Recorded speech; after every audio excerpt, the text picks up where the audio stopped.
저는 선진 기술을 기반으로 하는 중견 회사로 국내에서 이름만 대면 알만한 회사의 외동딸입니다.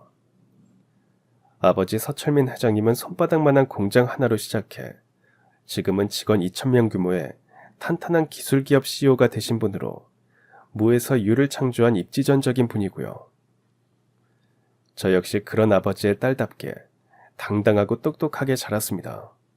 중고등학교 때 일반 학교에 다니면서 재벌딸이라는 것 때문에 마음의 상처를 많이 입었던 저는 대학교에 들어간 이후에는 저희 집에 대해서 굳이 드러내지 않았습니다. 서경이라는 이름으로만 살았지 대표딸이라는 꼬리표는 달고 다니지 않았습니다. 아버지도 그것을 원하셨고 저 역시 그런 걸로 주목받고 싶지 않았습니다. 경이야, 네가 누구인지 모르는 상태에서 너를 대하는 사람들이 진짜 친구고 진짜 사랑이다.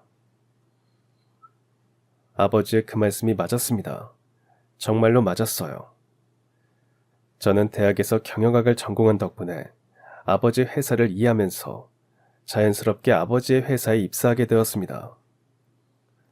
경영지원실에서 일하면서 회사 전반적인 업무를 배워나갔습니다. 그런데 입사한 지 6개월 정도 지났을 때 저희 회사 인사팀에 있던 친구 미숙이가 깜짝 놀랄 소식을 전해왔습니다.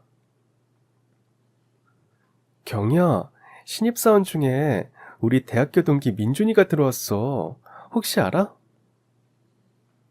한민준? 대학 내내 장학금 받던 그 모범생? 너도 기억하고 있었구나? 뭐야, 관심 있었던 거야? 그런 거 아니야. 같은 과 동기니까 이름 정도는 아는 게 당연하지. 그런 너야말로 어떻게 한민준을 알아? 잘생긴 모범생으로 학교에서 유명했어. 너야 워낙 그런 것들에 관심이 없었으니까 몰랐겠지만. 얘기를 듣고 보니 한민준이라는 동기가 늘 깔끔하게 정돈된 머리와 단정한 인상과 정직해 보이는 눈빛을 가진 남자로 성적도 우수하고 성격도 차분해서 과 여학생들 사이에서 꽤 인기가 많았던 게 기억났습니다. 하지만 정말 대학 때는 그저 같은 과 동기로 인사 정도 나누는 사이였을 뿐이었습니다.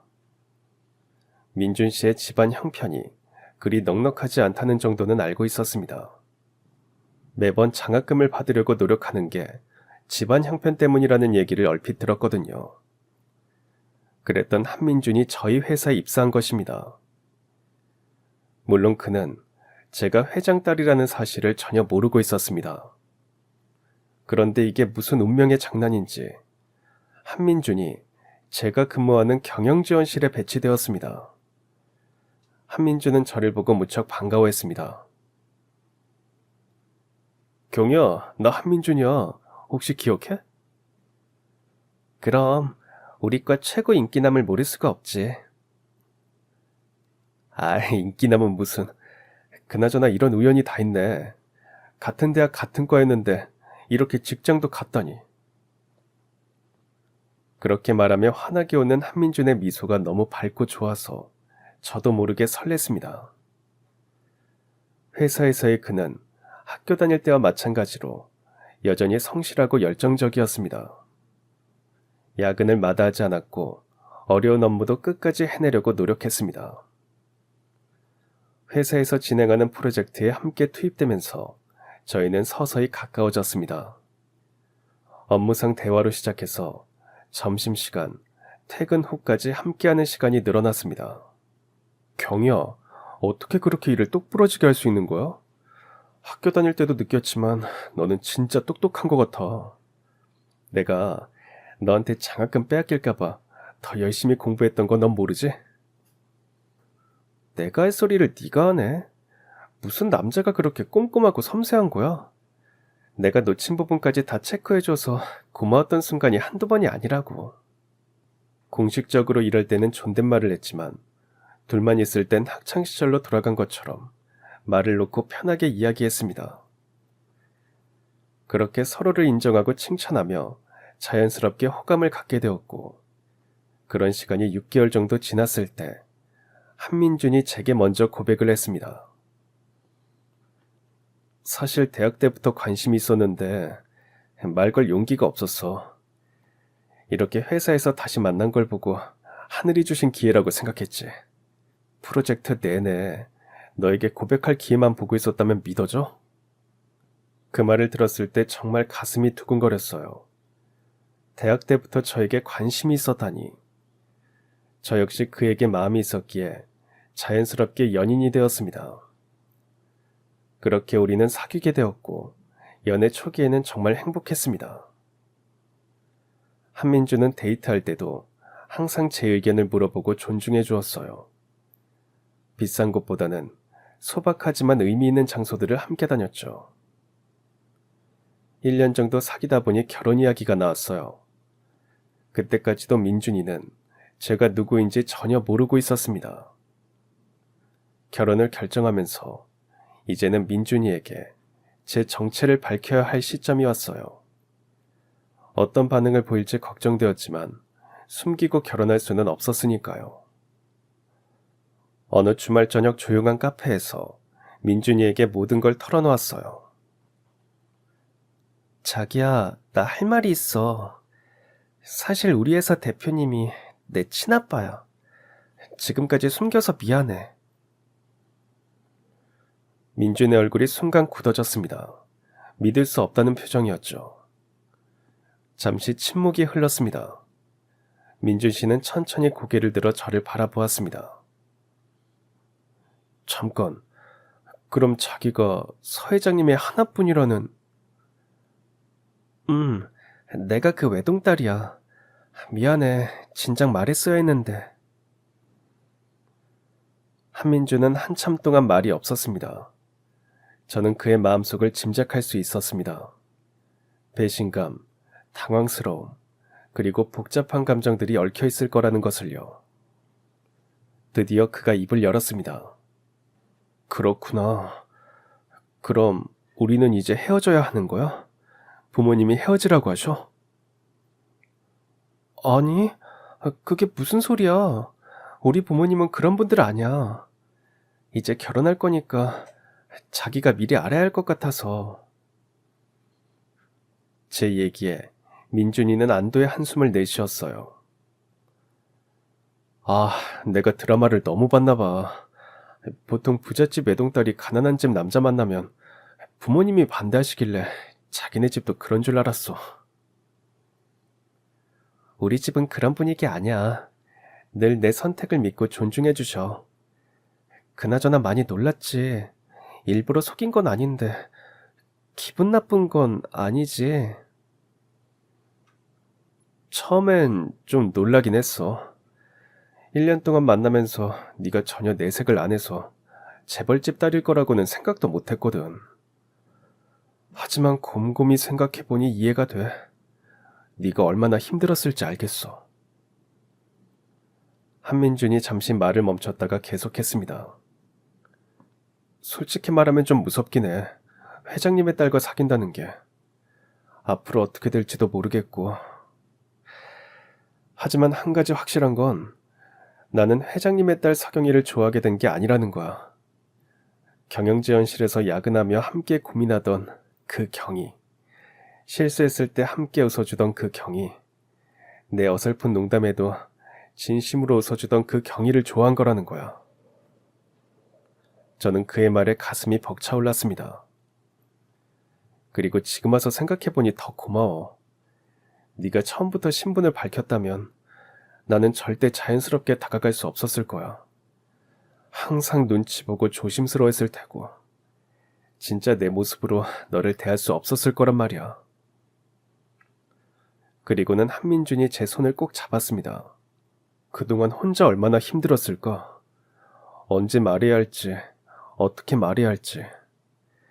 물론 앞으로 쉽지 않을 거야. 회사 사람들 시선도 그렇고 주변 반응도 그렇고.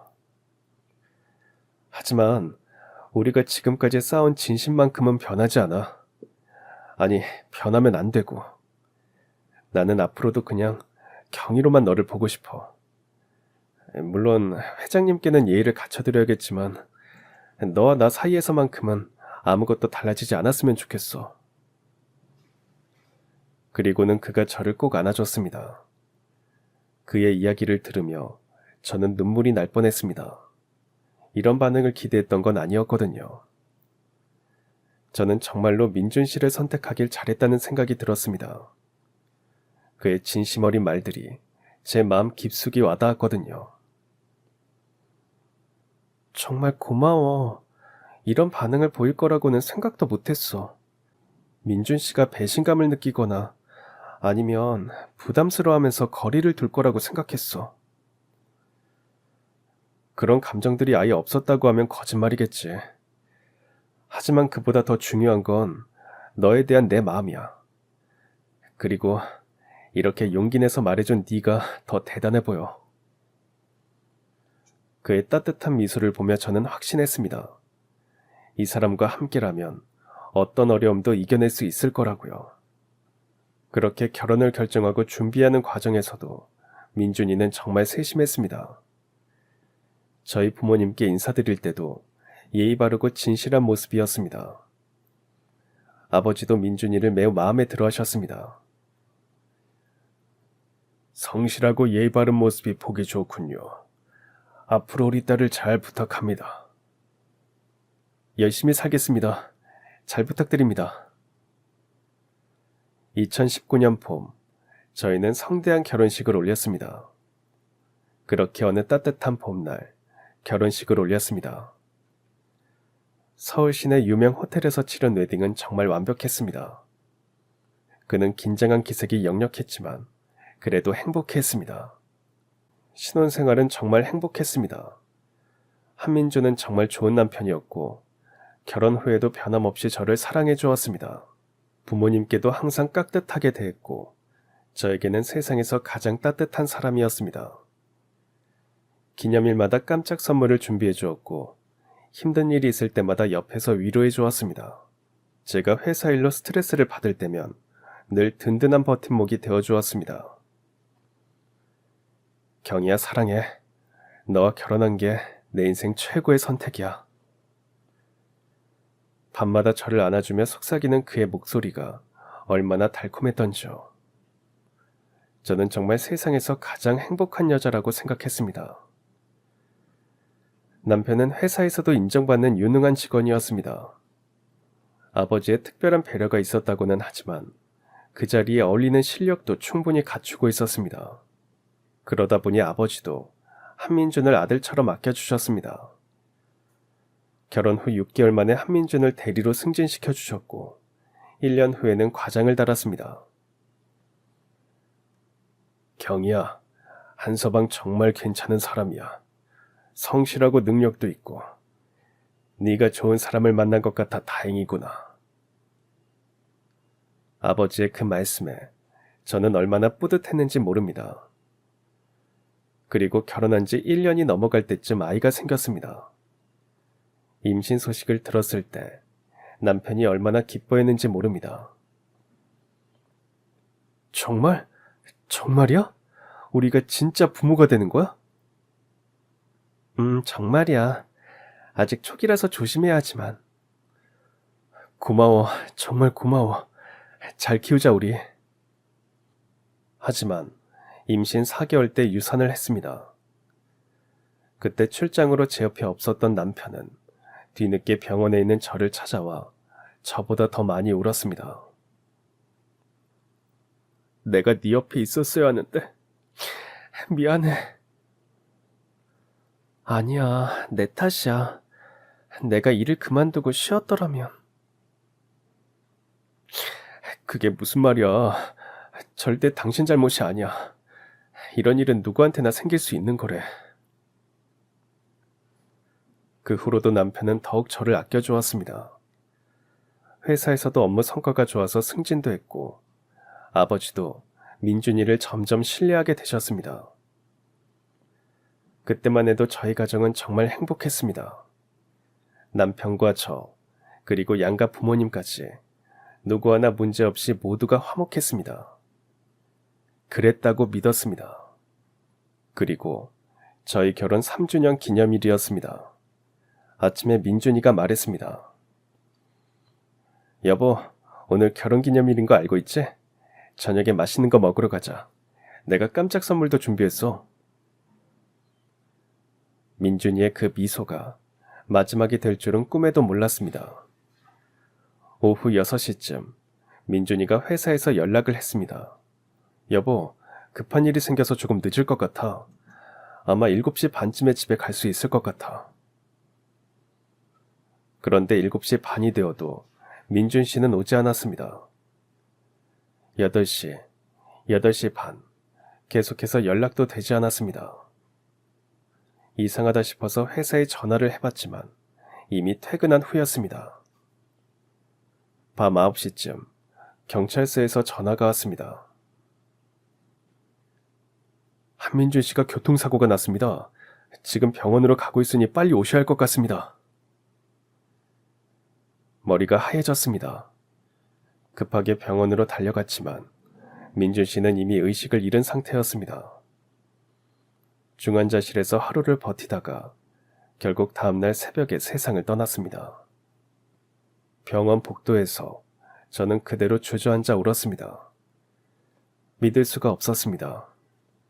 아침까지만 해도 웃으며 기념일 약속을 했던 민준 씨가 이렇게 갑자기 떠날 줄은. 장례식은 3일장으로 치렀습니다.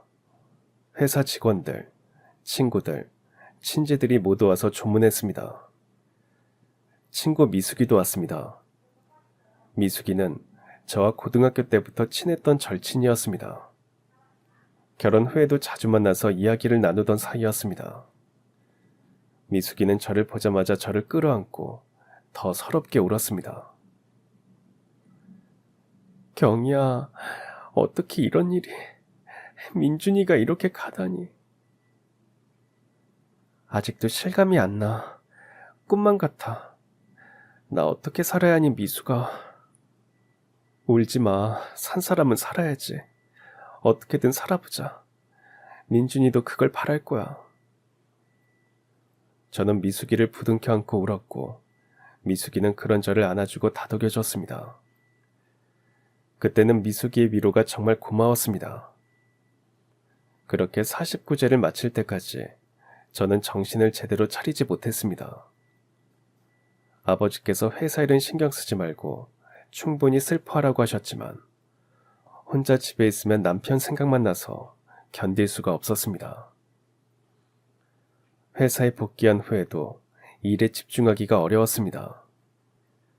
남편과 함께했던 프로젝트들, 함께 앉았던 회의실, 함께 먹었던 구내식당, 모든 게 남편을 떠올리게 했습니다. 그렇게 몇 달이 지난 어느 날이었습니다. 그날따라 민준 씨가 너무 보고 싶었습니다. 반차를 내고 납골당에 갔습니다. 그런데 도착하자마자 이상한 장면이 눈에 들어왔습니다. 평일 오후라 그런지 납골당에는 사람이 거의 없었는데 남편의 사진 앞에 어떤 여자가 엎드려 흐느끼고 있었습니다. 처음에는 다른 분의 가족인 줄 알았습니다. 그런데 가까이 다가갈수록 뭔가 익숙한 느낌이 들었습니다. 슬쩍 다가가 얼굴을 확인한 순간 숨이 넘어갈 정도로 울고 있는 여자는 미숙이었습니다. 제 절친이었던 미숙이가 민준이 사진 앞에서 울고 있었던 겁니다. 제가 미숙이를 부르자 미숙이는 깜짝 놀란 표정으로 저를 봤습니다. 그러더니 눈물을 닦으며 일어났습니다. 민준이가 너무 보고 싶어서. 아무리 저랑 절친이고 남편과도 알고 지낸 사이였다지만 제 남편이 보고 싶어서 납골당에서 혼자 울고 있다는 말이 이상했습니다. 하지만 내색하지 않고 나랑 같이 오지 왜 혼자 왔느냐고 아무렇지 않은 척 얘기했습니다. 그랬더니 갑자기 미숙이가 눈물 자국이 선명한 얼굴로 신경질적으로 말했습니다. 왜? 내가 여기 있으면 안 돼? 민준이는 내 친구이기도 했잖아. 아니, 그런 게 아니라 아까 네가 전화했을 때 내가 여기 온다고 말했었으니까 그때 미리 말해줬으면 같이 왔을 거란 말이지.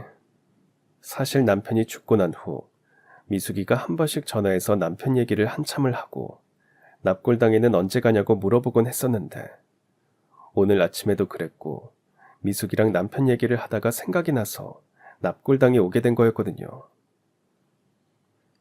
같이? 내가 왜 너랑 같이 와야 하는데? 웃기지 마. 나는 혼자서도 여기 찾아올 자격이 있어.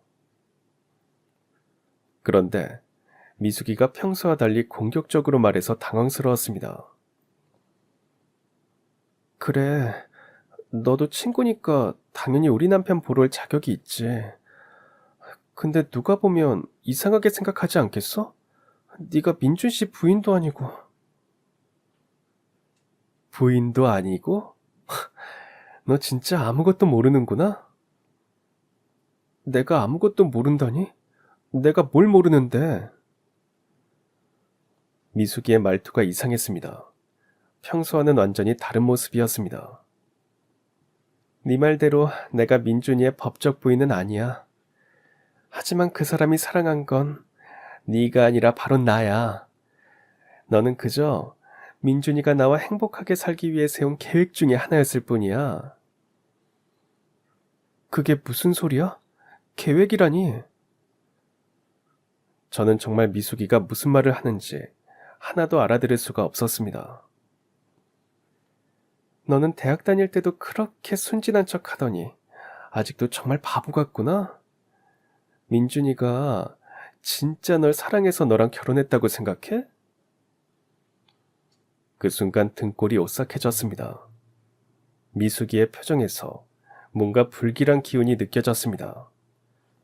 저를 한참을 노려보던 미숙이가 가방에서 서류 봉투를 꺼내서 제게 던지듯이 건넸습니다. 직접 확인해봐. 네가 얼마나 바보였는지. 떨리는 손으로 봉투를 열어보니 맨 위에는 임신 진단서가 있었습니다. 미숙이 이름으로 된 진단서였는데 날짜를 보니 남편이 죽기 한 달 전이었습니다. 그리고 다른 하나는 남편의 자필 편지였습니다. 너랑 약속했잖아. 내가 한 약속은 반드시 지킬 거야. 조금만 기다려줘. 손이 떨려 편지를 다 읽기도 전에 무릎에 힘이 풀려 주저앉고 말았습니다. 그런 저를 내려다보며 미숙이는 비웃음을 감추지 않았습니다. 이제 알겠어? 민준이는 네 남편이기 전에 내 남자였어. 거짓말이야. 민준 씨가 나를 얼마나 사랑해줬는데. 하지만 미숙이는 제 말을 비웃기라도 하는 듯이 계속해서 충격적인 이야기를 쏟아냈습니다. 너는 몰랐겠지만 우리는 대학 때부터 사귀던 사이야. 3년을 몰래 만났고 졸업하고 결혼하려고 했어. 너무 사랑했으니까. 그런데 민준이 부모님이 나를 반대했어. 나처럼 찢어지게 가난한 집 애랑은 결혼시킬 수 없다고. 그럼 민준이는 왜 나를... 네가 부잣집 딸이라는 걸 알았으니까 결혼해서 어느 정도 재산 확보하고 나서 이혼하려고 했던 거지. 그 말이 가슴에 비수처럼 꽂혔습니다. 거짓말이야. 민준이는 내가 대표 딸인 걸 몰랐어. 민준이가 몰랐다고? 넌 정말 아직도 너무 순진하구나. 학교 다닐 때 모범생이었던 민준이가 갈 수 있는 더 큰 대기업을 두고 왜 너희 회사에 지원했다고 생각해? 그게 우연이라고 생각해? 민준이는 네가 누군지 미리 알고 계획적으로 접근한 거야. 미숙이의 말이 계속될수록 세상이 무너지는 느낌이었습니다. 아니야, 민준이는 그런 사람이 아니야. 그런 사람이 아니라고? 그럼 이건 어떻게 설명할래? 미숙이는 핸드폰을 꺼내서 여러 사진들을 보여줬습니다. 남편과 미숙이가 다정하게 찍은 사진들이었는데 날짜를 보니 모두 결혼 이후였습니다. 너 신혼여행 갔을 때 민준이가 갑자기 밤에 혼자 나갔다 온 적 있지? 나 그때 네 옆방에 있었어. 결혼 후에도 나랑 계속 만났다고. 미숙이가 쏟아내는 말들을 듣다 보니 이상했던 점들이 하나둘 생각나기 시작했습니다. 대학교 때부터 친했던 친구였지만 결혼 후에는 연락이 뜸했던 미숙이었는데 최근에 갑자기 자주 전화를 하더라고요. 경이야, 요즘 민준이랑 사이는 좀 어때? 여전히 깨가 쏟아져? 경이야, 혹시 민준이 집에 들어왔어? 회사 일 관련해서 물어볼 게 있는데. 경이야, 곧 민준이 생일이던데 나도 선물 하나 해도 될까? 워낙 친한 사이였고 남편이 대학 때 저보다는 미숙이랑 더 친했다고 했어서 그때까지만 해도 저는 전혀 의심하지 않았습니다. 설마 제 남편과 제 절친이 그런 상상조차 할 수 없었거든요. 그런데 내 남편과 절친이 불륜이라니. 아니야, 거짓말이야. 거짓말하지 마. 거짓말이라고? 이렇게 버젓이 내 뱃속에 민준이 아이가 있는데? 미숙이가 배를 만지며 소리쳤습니다. 민준이가 네가 회장 딸이라는 걸 알고는 기회를 놓치면 안 된다고 했어. 처음엔 죄책감도 있었지만 너와 결혼해서 돈을 빼돌린 다음 이혼하고 나랑 재결합하기로 했다고. 그리고 지금 네가 목에 걸고 있는 목걸이 사고 난 차량에 있던 거지? 그거 네 거 아니야. 내 거야. 내가 임신한 기념으로 가지고 싶다고 했더니 민준이가 사주기로 한 거였거든. 세상이 무너지는 기분이었습니다. 그 순간 저는 토할 것 같았습니다. 남편의 다정했던 손길, 사랑의 말들, 따뜻한 미소까지 모든 것이 거짓이었다니. 이 모든 것이 꿈이길 바랬습니다. 목에 걸린 목걸이를 힘주어 끊어냈습니다. 그런데 미숙이의 기가 막힌 말은 거기서 끝나지 않았습니다. 그리고 경이야, 이제 민준이가 죽었으니까 현실적인 이야기를 해야겠는데 이 아이 아버지가 민준이인 만큼 민준이가 남긴 재산은 이 아이가 물려받아야 하지 않을까? 유산 상속 말이야. 이 아이도 민준이 아이니까 권리가 있잖아. 그 순간 제 안에서 뭔가 뚝 끊어지는 소리가 났습니다. 미숙이의 뻔뻔함에 기가 막혔습니다. 제 남편을 빼앗아 간 것으로도 모자라서 이제는 재산까지 나눠달라니. 그 순간 제 안에서 무언가 무너져 내렸습니다. 슬픔보다 앞선 감정은 치떨리는 분노였습니다. 더는 눈물조차 나오지 않았습니다. 하지만 마음 한켠에선 도대체 왜 그런 짓을 했을까라는 의문이 계속 맴돌았고 그 답을 찾지 않으면 앞으로 나아갈 수 없을 것 같았습니다. 그날부터 저는 민준 씨의 모든 것을 하나씩 파헤치기 시작했습니다. 정말 미숙이의 말이 사실인지, 민준 씨가 정말 저를 이용한 것인지 확인해야 했습니다. 그리고 법적으로 미숙이와 미숙이 아이에게 아무것도 돌아가지 못하게 해야만 했습니다. 먼저 남편의 회사 출입 기록을 확인했습니다. 아버지의 허락을 받아 민준 씨의 근무 기록을 모두 뽑아봤습니다. 야근한다고 했던 날들, 주말 출근한다고 했던 날들, 실제로는 회사에 오지 않는 날이 절반 이상이었습니다. 남편의 개인 계좌 이체 내역도 확인했습니다. 충격적이게도 민준 씨는 결혼 후 매달 일정 금액을 김미숙 명의의 계좌로 송금하고 있었습니다. 더 충격적인 것은 회사 계좌에서 개인 계좌로 돈을 빼돌린 흔적까지 발견한 것입니다. 적지 않은 금액이었습니다. 저는 사설 탐정까지 고용했습니다. 민준 씨와 미숙의 관계를 정확히 파악하고 싶었습니다. 탐정이 가져온 자료는 더욱 충격적이었습니다. 민준 씨와 미숙이가 함께 있는 사진들, CCTV 영상들, 결혼 후에도 계속 만나고 있었던 것이 확실했습니다. 특히 미숙이의 집 근처 CCTV에는 임신 후에도 민준 씨와 함께 있는 장면이 여러 번 포착되어 있었습니다. 모든 증거가 미숙이의 말이 사실임을 보여주었습니다. 민준 씨는 저를 사랑한 게 아니라 이용한 것이었습니다.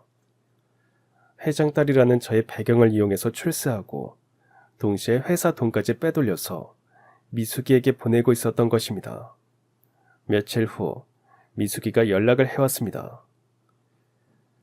경희야, 생각해봤어? 민준이 재산 말이야.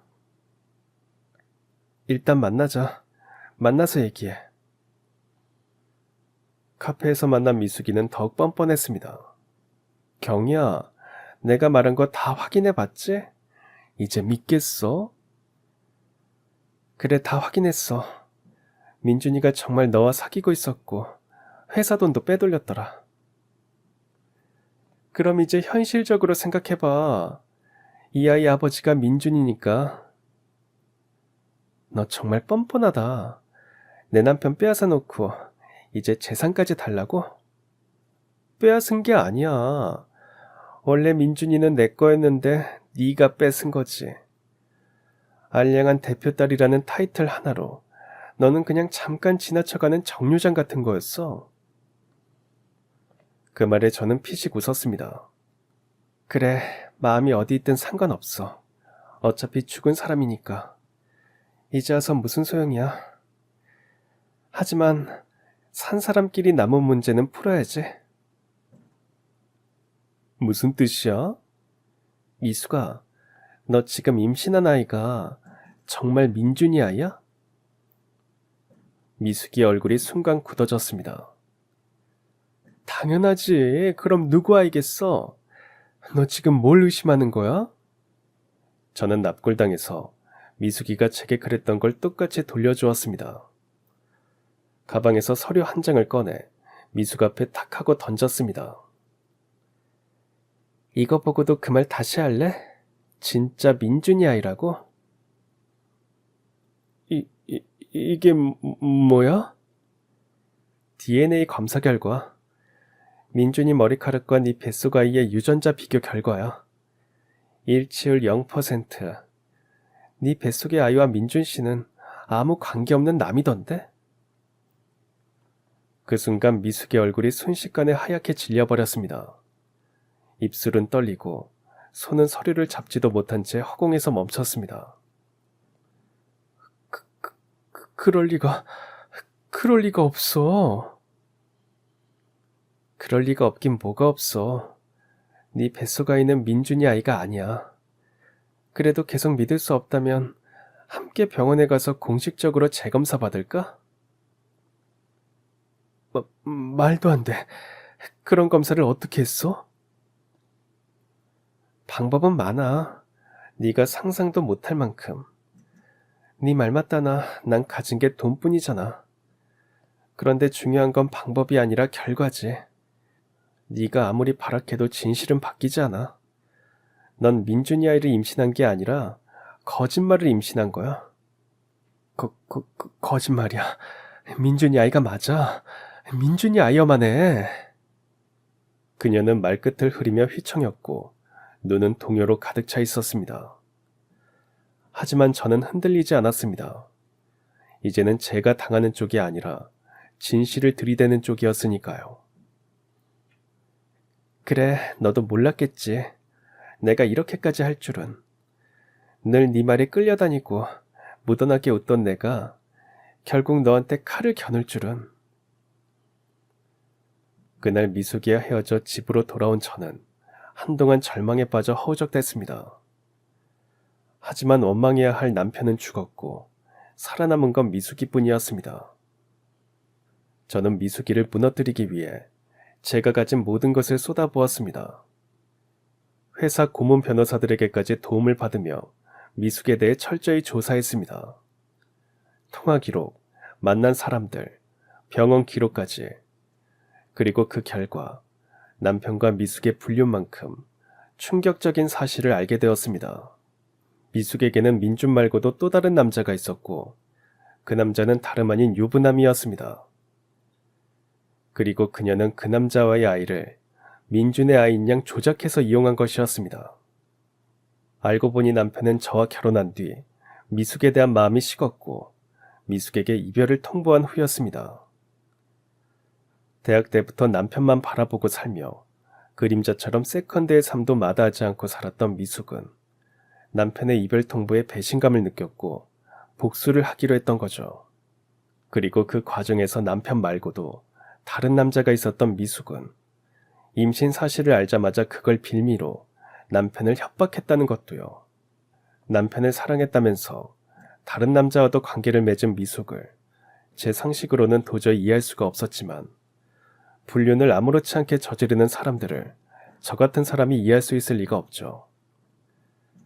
하여튼 남편은 사고가 난 그날도 저에게 알리겠다는 미숙의 협박 때문에 급하게 미숙이네로 가다가 사고가 났다는 것을 블랙박스 복원을 통해 확인할 수 있었습니다. 그렇다고 해서 남편이 저를 배신했다는 사실이 바뀌는 건 아니었습니다. 그리고 미숙의 거짓말과 악의는 도저히 용서할 수 없는 선을 넘었습니다. 그래서 저는 결심했습니다. 그동안 참아왔던 모든 분노와 상처를 제가 할 수 있는 모든 인맥을 총동원해서 법적 테두리 안에서 미숙이를 응징하고 가장 정당한 방식으로 대갚아주기로. 너 이제부터 잘 들어. 나는 널 무너뜨릴 거야. 네가 뱉은 거짓말 한마디, 내게 넘긴 고통 하루하루까지 전부 법의 언어로 차곡차곡 대갚아줄 거니까. 저는 미숙을 절대 그냥 두지 않기로 마음먹었습니다. 말로만 용서 아내가 아니라 실제로 끝까지 가보기로 결심했죠. 모든 증거 자료를 정리해 고소장을 작성했습니다. 협박죄, 공갈죄, 횡령방조죄, 미숙에게 적용 가능한 죄목은 전부 넣었습니다. 우리 회사 법률팀 변호사들과 함께 하나하나 법리 검토를 거쳐 빠져나갈 구멍 하나 없이 완벽한 고소장을 완성했습니다. 며칠 뒤 경찰서에서 미숙에게 연락이 갔고 그날 저녁 미숙은 제게 전화를 걸어왔습니다. 목소리는 울먹였고 평소처럼 불쌍한 척을 하며 말했죠. 경희야 제발, 나 지금 임신 중이잖아. 너도 유산해봐서 임신했을 때가 얼마나 중요한지 알잖아. 미숙은 끝까지 제 상처를 후벼 팠습니다. 그래서 임신하면 죄 안 지은 걸로 되는 거야? 그럼 나도 임신했을 때 남의 남편 꼬시고 돈 뜯어내볼 걸 그랬네? 우리 친구잖아. 같이 울고 웃었던 사이잖아. 친구? 그래, 그럼 하나만 묻자. 진짜 친구가 친구 남편 꼬시고 거짓말로 임신했다고 협박하고 회사 돈까지 빼돌려서 자기 입속 차려? 그게 친구야? 목소리를 높이지도 않았습니다. 그냥 단호하게 차갑게 말했습니다. 그리고 그 순간 저는 단 한 점의 미련도 남지 않았습니다. 미숙은 결국 구속됐습니다. 임신 상태라 보석으로 풀려나긴 했지만 재판은 피할 수 없었습니다. 그동안 민준이 횡령해 미숙에게 건넨 돈, 미숙이 민준 명의로 착복한 회사 자금도 전부 회수했습니다.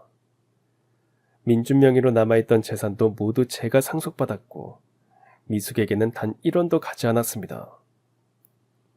그 돈은 어떻게 했냐고요? 전부 사회에 기부했습니다.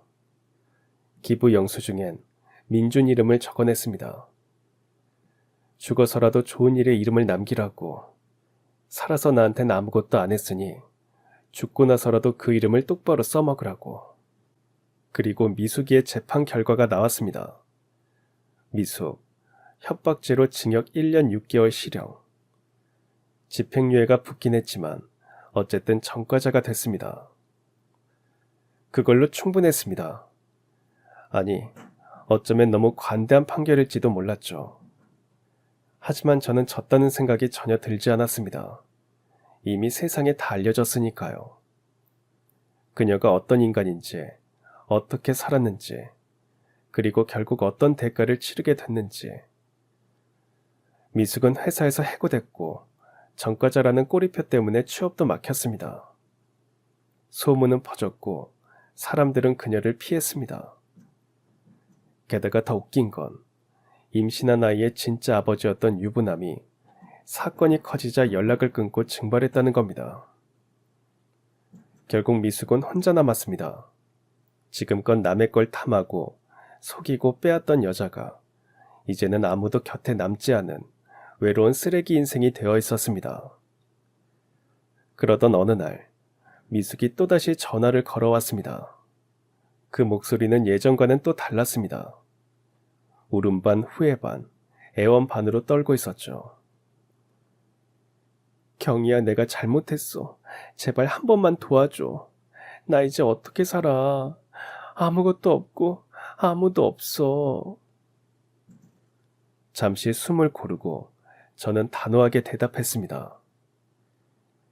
네가 나한테 뭘 했는지 생각이나 해봤어? 민준이를 빼앗고 거짓말로 협박하고 내 인생을 박살냈잖아. 근데 지금 와서 도와달라고? 정말 양심이 있긴 한 거니? 그래도 친구였잖아. 친구? 네가 그 단어를 입에 담을 자격이 있다고 생각해? 이건 네가 선택한 길이야. 아니면 다시 납골당 가서 민준이 사진 앞에서 울어보든가. 이번엔 누가 봐줄지도 모르겠네. 경이야. 내 이름 부르지 마. 네 입에서 나오는 것도 역겨워. 다시는 내 앞에 나타나지도 말고. 네 얼굴만 봐도 토할 것 같으니까. 그렇게 전화를 끊었습니다. 그리고 정말 처음으로 속이 후련했습니다. 마음 깊은 곳에 묻어뒀던 분노, 억울함, 모욕감이 그 순간 산산이 날아가는 느낌이 들었습니다. 드디어 복수가 끝났습니다. 정확히 말하면 내가 나를 지켰습니다. 내 인생을 망치려 했던 사람에게 정당한 방식으로 철저히 갚아준 것이었습니다. 하지만 그 모든 과정을 지나고 나서도 제 마음에는 여전히 깊은 상처 하나가 남아 있었습니다.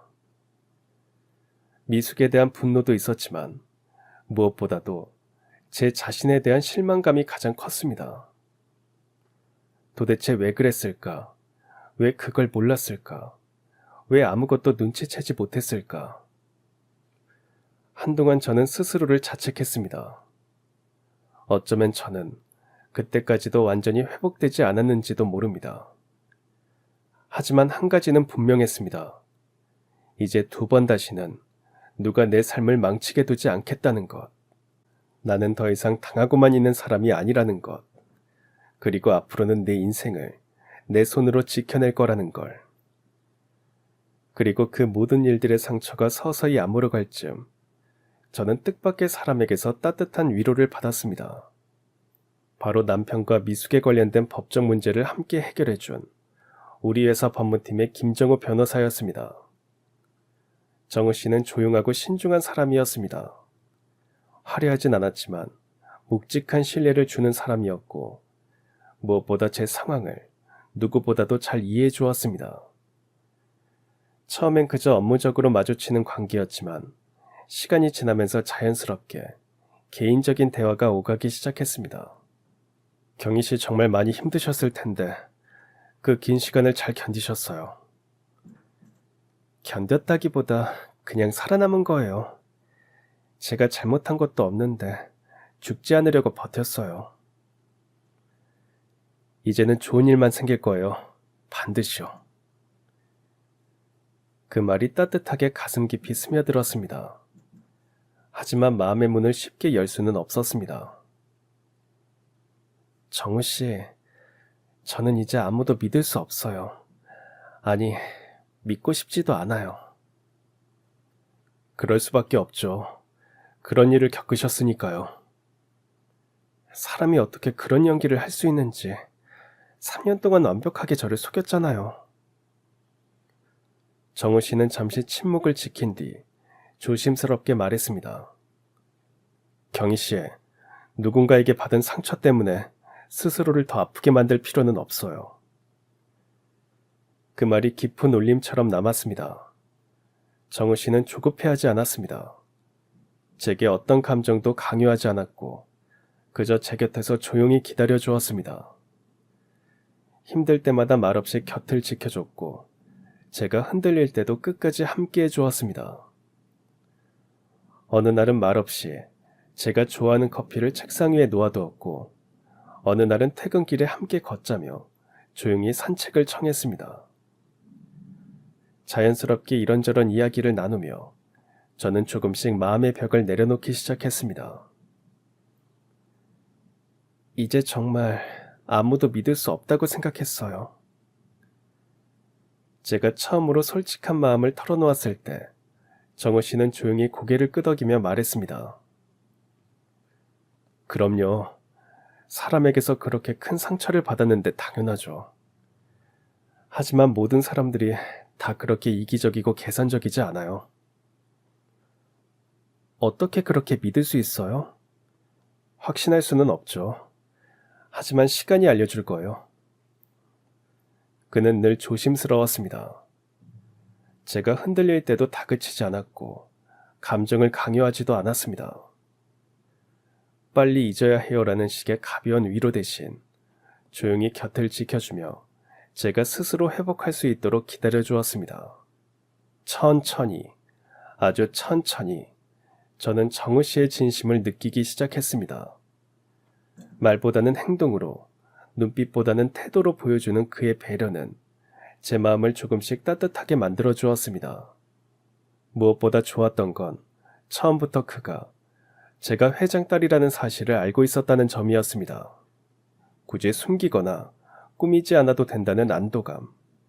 내가 어떤 사람인지, 어떤 상처를 안고 있는지 설명하지 않아도 되는 편안함이 정우 씨와의 관계를 더 자유롭고 솔직하게 만들어 주었습니다. 그 앞에서는 누구의 딸이 아닌 그저 석영이라는 한 사람으로 있을 수 있었기에 그 자체만으로도 큰 위로가 되었습니다. 6개월쯤 지났을 무렵 문득 이런 말을 하게 되었습니다. 사람을 다시 믿게 되다니 저도 놀라워요. 경희 씨가 용기를 내준 거예요. 이제는 과거를 정리하고 새롭게 시작해보고 싶어요. 그럼 함께 할까요? 정우 씨와의 관계는 이전과는 전혀 달랐습니다. 뜨겁고 화려한 사랑은 아니었지만 조용하고 단단한 신뢰와 평온함이 있었습니다. 늘 안정적이었고 말보다 행동이 먼저였으며 믿음은 시간이 쌓이며 자연스럽게 깊어졌습니다. 그의 말 한마디가 마음을 울렸던 적도 많았지만 무심한 듯 챙겨주는 행동 하나하나가 제 마음속 깊은 상처들을 조금씩 덮어주었습니다. 경희 씨는 그냥 경희 씨예요. 그 어떤 것도 그 누구의 이름도 필요 없어요. 그 말이 얼마나 고마웠는지 모릅니다. 그가 저를 있는 그대로 존중해준 덕분에 저 역시 조금씩 저 자신을 다시 받아들일 수 있었습니다. 그리고 만난 지 1년이 되었을 무렵 저희는 결혼을 결정했습니다. 이번엔 가족과 가까운 지인들만 모시고 화려하지 않은 조용하고 따뜻한 결혼식이었습니다.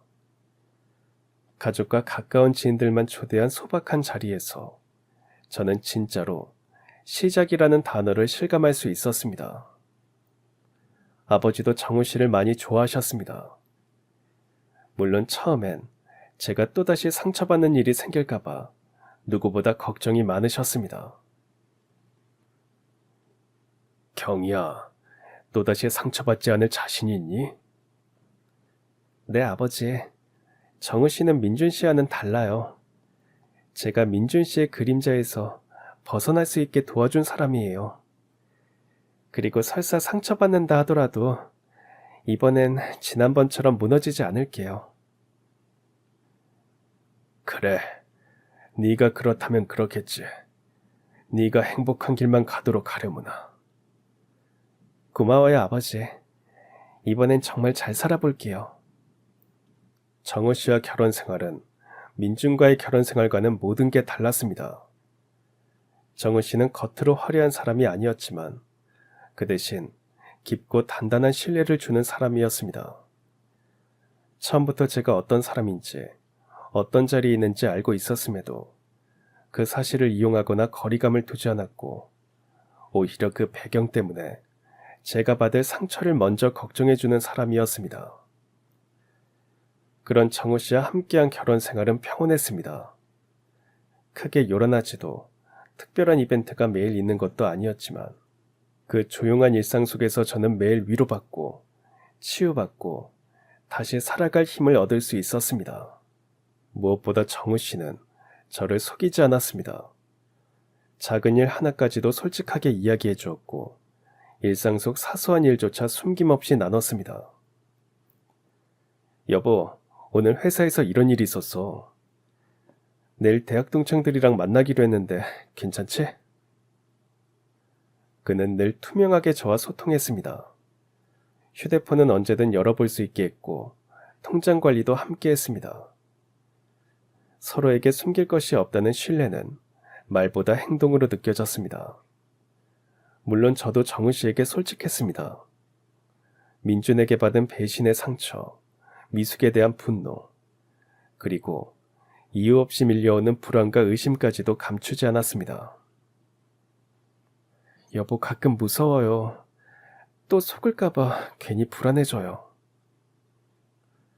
그럴 때마다 정우 씨는 한결같은 목소리로 저를 다독여 주었습니다.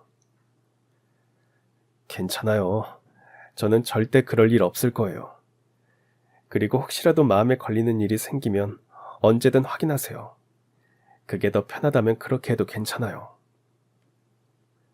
그의 그런 이해와 배려가 얼마나 고마운지 모릅니다. 그 따뜻한 말 한마디, 믿음 가득한 눈빛이 제가 다시 사람을 믿을 수 있게 해주었습니다. 결혼한 지 2년쯤 되었을 무렵 저는 임신 소식을 들었습니다. 한 번의 유산을 겪었던 저는 혹시 또 무슨 일이 생기진 않을까 기쁨보다 먼저 걱정이 앞섰습니다. 그래서 더더욱 몸과 마음을 조심하며 하루하루를 보냈습니다. 그리고 비로소 안정기에 접어들고 나서야 남편에게 이 사실을 전했습니다. 경희 씨, 혼자서 마음 졸인 거예요? 다음부터는 그러지 말아요. 내가 당신 남편이잖아요. 조금은 내게 기대줘요. 그리고 정말 고마워요. 나를 아빠로 만들어줘서. 정우 씨는 저 혼자 가슴 졸인 것에 대한 미안함과 아빠가 되었다는 기쁨에 어쩔 줄 몰라 하며 눈시울이 붉어진 얼굴로 사진을 오래도록 들여다보더니 저를 꼭 안아주며 말했습니다. 네, 그럴게요. 당신한테 좀 많이 기대볼게요. 그래도 되죠? 그럼요. 아이까지 두 몫을 노릇이 기대도 당신 남편 끄떡 없습니다. 그 순간 가슴 깊은 곳에서 뭔가 뚝 떨어져 나가는 느낌이 들었습니다. 그동안의 두려움, 상처, 망설임이 조금씩 지워지듯 사라졌고 처음으로 진심 어린 기쁨이 가슴을 가득 채웠습니다. 그건 단지 아기를 가졌다는 사실 때문이 아니라 이번엔 혼자가 아니라는 믿음, 그리고 함께 울어줄 사람이 곁에 있다는 안도감 덕분이었습니다. 그리고 마침내 아이가 태어난 날, 정은 씨는 아기를 품에 안고 눈물을 흘렸습니다. 여보, 우리 아이예요. 정말 우리 아이. 응, 우리 아기야. 우리 둘만의 진짜 가족이야. 그 장면을 바라보며 저는 완전히 깨달았습니다. 상처가 아물었다는 걸, 다시 웃을 수 있다는 걸, 과거의 모든 고통은 이 순간을 위해 존재했구나 싶었습니다. 아이를 품에 안고 살아가는 요즘, 저는 진정한 행복이 무엇인지 매일 새롭게 느끼고 있습니다. 화려하거나 극적인 사랑이 아니라 지켜주는 사랑, 믿어주는 사랑, 그리고 함께 견디고 웃는 사랑이 진짜라는 걸 알게 되었습니다. 민준과 미숙이가 제게 남긴 상처는 분명 컸습니다. 하지만 그 상처가 있었기에 저는 더 좋은 사람을 만날 수 있었고 진짜 사랑이 어떤 것인지 분명히 알아차릴 수 있었습니다. 지금 저는 정우 씨와 그리고 아이와 함께 셋이서 행복하게 살고 있습니다. 회사에서도 이사직을 맡아 능력을 인정받고 있고 가정에서도 좋은 아내, 좋은 엄마로 살고 있습니다. 간혹 민준 씨나 미숙이 생각이 날 때가 있습니다. 하지만 이제는 분노나 원망보다는 안타까움이 먼저 듭니다. 그 사람들은 진짜 사랑이 뭔지 몰랐구나. 그래서 그런 선택을 했구나. 미숙이는 그 후로 연락이 없습니다. 아마 어디선가 어렵게 살고 있거나 또 누군가에게 사기를 치며 살아가고 있을 수도 있겠죠. 가끔 소식을 들려주는 사람이 있지만 저는 더 이상 관심이 없습니다. 이제 저는 누구의 아내도 누구의 그림자도 아닙니다. 서경이라는 한 사람으로, 제 이름으로, 제 발걸음으로 당당하게 살아가고 있습니다. 그리고 정우씨라는 진실한 사람의 손을 잡고 함께 걸어가고 있습니다. 아이와 함께 만들어가는 새로운 가족의 행복을 매일 만끽하고 있습니다. 나쁜 사람들 때문에 제 인생 전체를 망칠 필요는 없다는 것을 이제는 확실히 알고 있습니다. 오히려 그런 시련을 통해 더 단단해졌고 더 현명해졌습니다. 저는 오늘도 제 자신을 사랑하기 위해, 그리고 제 가족을 더 사랑하기 위해 한 걸음 한 걸음 앞으로 나아가고 있습니다. 민준 씨와 미숙이가 저에게 준 상처는 이제 흉터가 되었습니다. 아프지는 않지만 잊히지도 않는 흉터. 하지만 그 흉터가 있기에 지금의 행복이 더욱 소중하다는 것을 알고 있습니다. 진정한 승리는 복수가 아니라 행복입니다. 상대방을 무너뜨리는 것이 아니라 자신이 더 높이 올라가는 것입니다. 저는 이제 정말로 이겼습니다. 완벽하게, 그리고 행복하게 이겼습니다. 그리고 앞으로도 계속 이길 것입니다. 제 자신과의 싸움에서, 제 인생이라는 무대에서 말입니다. 그럼 지금까지 사연 들어주셔서 감사합니다. 사연이 재밌으셨다면 구독과 좋아요 부탁드려요. 감사합니다. 안녕히 계세요.